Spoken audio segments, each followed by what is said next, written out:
we are really focused on how do we bring greater equity to hiring. And I certainly see these types of skill building activities as a way of ensuring that we're doing that. I love your perspective, each of you, on how your solutions are really trying to drive that equity in hiring piece. So I'll talk about both on the workforce side and the education side. I want to share the title of another article, research article that came out, which talks about that AI writing assistance on job seekers' resume increases hires. That's what the research is finding, right? Now, ChatGPT is available to everybody, right? When ChatGPT came out, the first thing school districts, there's many of them, they basically banned it, right? Can't use it because students are going to use the worry was that students will use it to plagiarize it. Now, students who had access to ChatGPT at home continued to learn to use it, continued to learn to use it for various productive or unproductive reasons, right? However, so there's educational inequities being baked into the system, education system now based on AI already, which is what is happening, right? So, what we are doing through LivedX is we are actually providing language to students. So, students have these experiences, work experiences, life experiences. They have their degrees or diplomas, certificates, internships, whatever that is. It is very hard, even as an adult, for me to write about a one pager when I apply for a job, my cover letter. How hard is it? It takes me days and days. I run it with my colleague. I have other resources. I'm privileged that way, right? How many students are in that situation? Not many.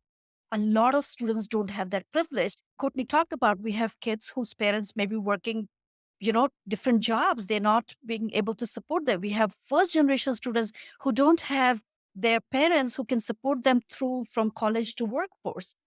AI can actually help and support, and the research is basically sharing that.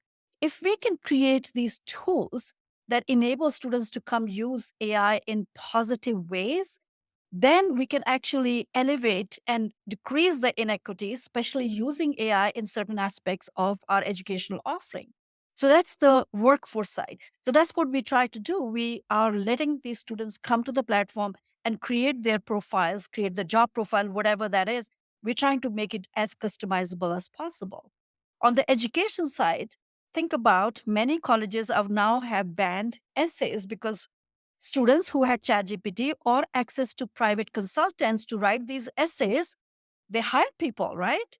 And their essays will look like, my God, like it's written by, but students who don't have that, they can't. And colleges are like, we're not going to use essays as part of many colleges, right? Now, there are going to be other ways, right? Many of them are coming back to SAT and ACT and all those things. Colleges will come up with new tools which will enable students to present new opportunities for their learnings. A portfolio of durable skills could be something a college may include in their application process.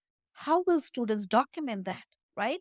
So that's something we can enable students to do that through the platform. And again, it's using AI and it's creating level playing field because everybody gets to do it. It's not if you don't have it, you don't get to see.